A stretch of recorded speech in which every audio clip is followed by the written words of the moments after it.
Salam Lestari. Pada hari ini kita akan mempelajari tentang kewirausahaan sesi ke-6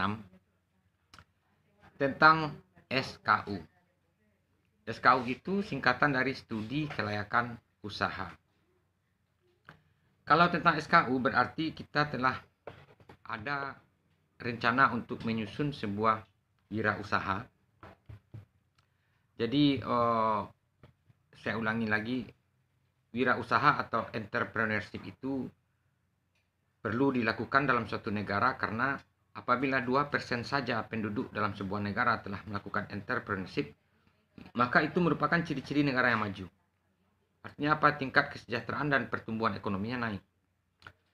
Sementara itu, peran entrepreneurship dalam sebuah komposisi penduduk, dia itu sebagai penghasil devisa, sebagai pembayar pajak.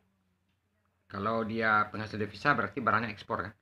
Lalu pembuka lapangan kerja baru, pemutar roda ekonomi.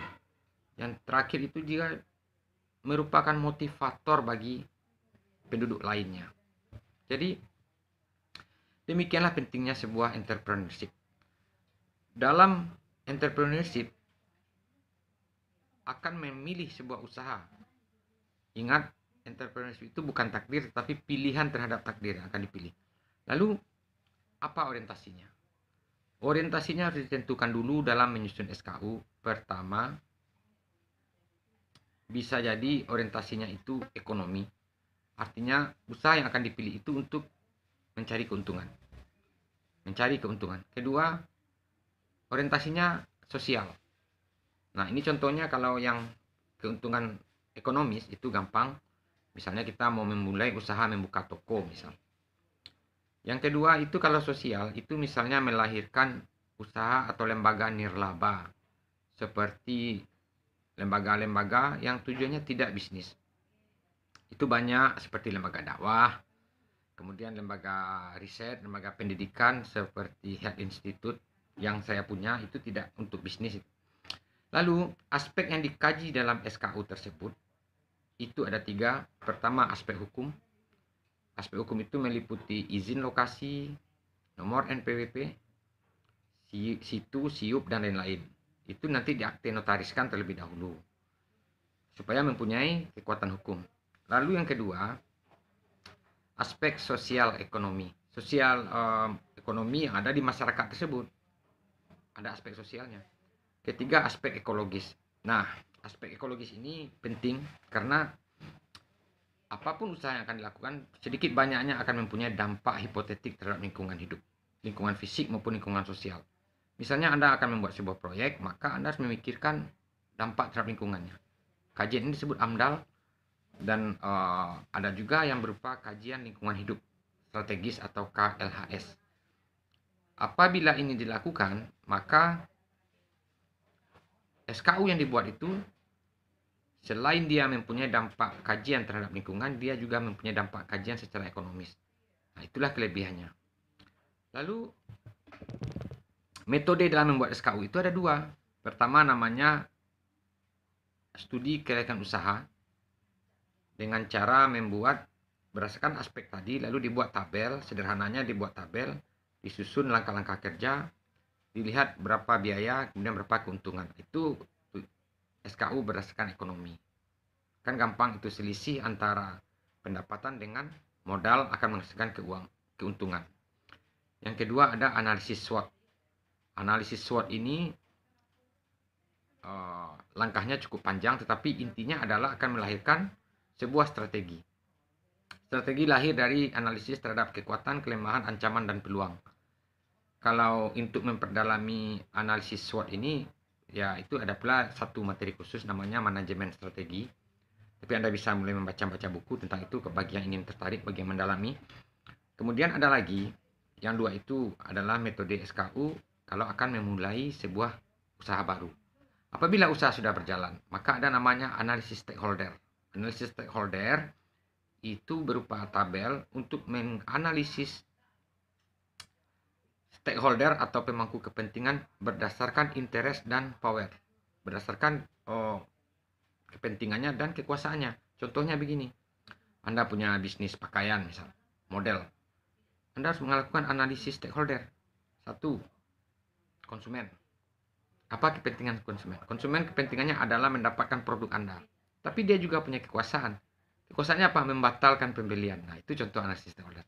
Kalau Anda tertarik ingin memperdalami stakeholder, ini ada buku Budaya dan Etika Bisnis. Bisa Anda dapatkan itu di e-book mungkin ada. Kalau nggak ada, ini saya yang menulisnya dulu. Di sini terlihat ada cara analisis SWOT dan ada juga cara analisis stakeholder. Nah, ini dia. Analisis stakeholder itu kan memperlihatkan bagaimana tabel-tabelnya itu menghasilkan sebuah keputusan. Kemudian, langkah dalam menyusun SKU. Jadi kita sudah tahu orientasinya, ekonomi dan sosial tadi. Aspeknya sudah ketahui, aspeknya hukum, sosial, ekonomi, dan lingkungan. Tetapi di berbagai literatur Anda baca mungkin aspek lingkungan tidak dikajinya. Karena yang selama ini kajian terhadap SKU itu dilakukan oleh para praktisi ekonomi. Belum ada orang ahli lingkungan yang masuk ke ranah bisnis lingkungan, ekonomi lingkungan. Makanya karena saya orang ekonomi lingkungan, saya juga orang lingkungan murni, maka saya melihatnya harus ada kajian ekologis. Di buku-buku saya ada ekonomi lingkungan pun saya tuliskan begitu bahwa dalam SKU harus ada aspek lingkungan hidup. Kemudian langkahnya lagi ya, langkah SKU. Langkah SKU itu paling tidak ada 8. Pertama, harus ada ide. Ide terlebih dahulu. Ide, kita mau memilih entrepreneurship di bidang apa.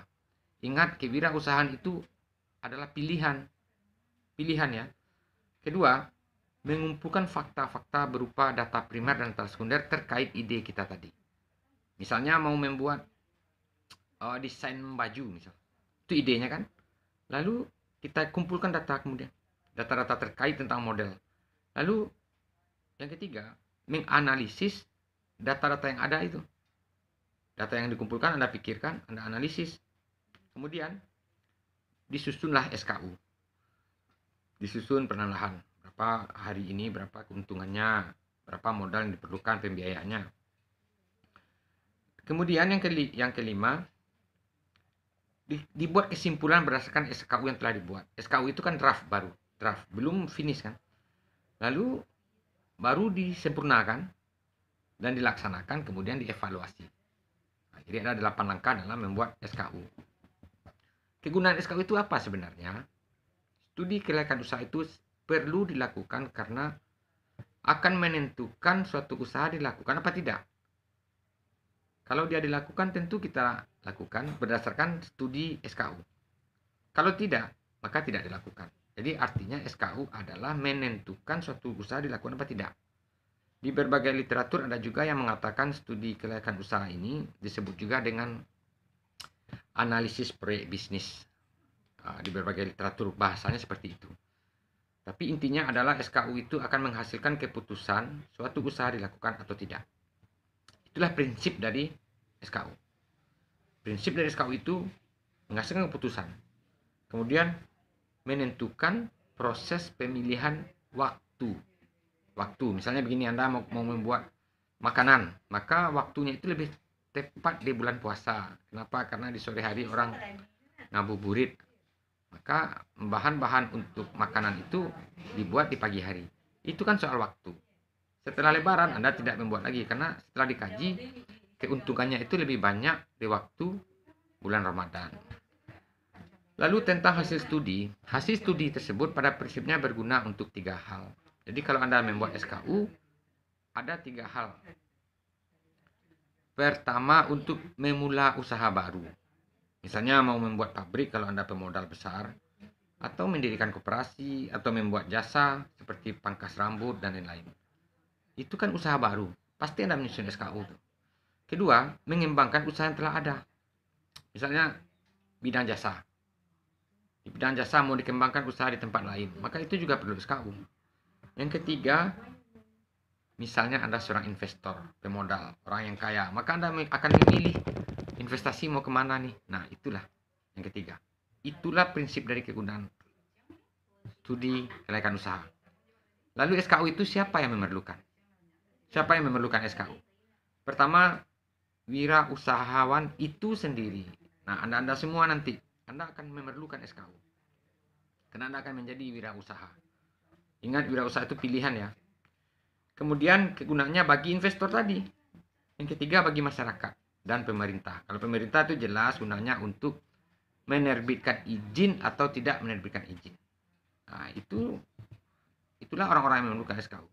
Terkait tentang SKU ini, studi kelayakan usaha, kalau Anda ingin memperdalami lebih jauh, tadi itu kan kerangka sudah saya sampaikan konsepnya. Ada tuh beberapa literatur bisa Anda baca di internet itu, seperti Sulastri tahun 2016 telah membuat studi kelayakan bisnis dari LGM, kemudian Suryana tahun 2018 membuat kewirausahaan, dan yang terakhir ya buku saya ini, Budaya dan Etika Bisnis ini. Silakan di follow up bagi yang tertarik. Kira-kira tentang studi kelayakan usaha sebagai disiplin ilmu dalam kewirausahaan secara gambaran itu yang hanya bisa saya sampaikan. Kalau ingin memahami lebih jauh, ada PowerPoint saya yang terkait. Dan kalau Anda memang akan melakukan usaha, butuh konsultasi ya, silakan kontak saya. Demikian saya sampaikan. Jangan lupa tunggu materi berikutnya. Assalamualaikum warahmatullahi wabarakatuh. Salam lestari.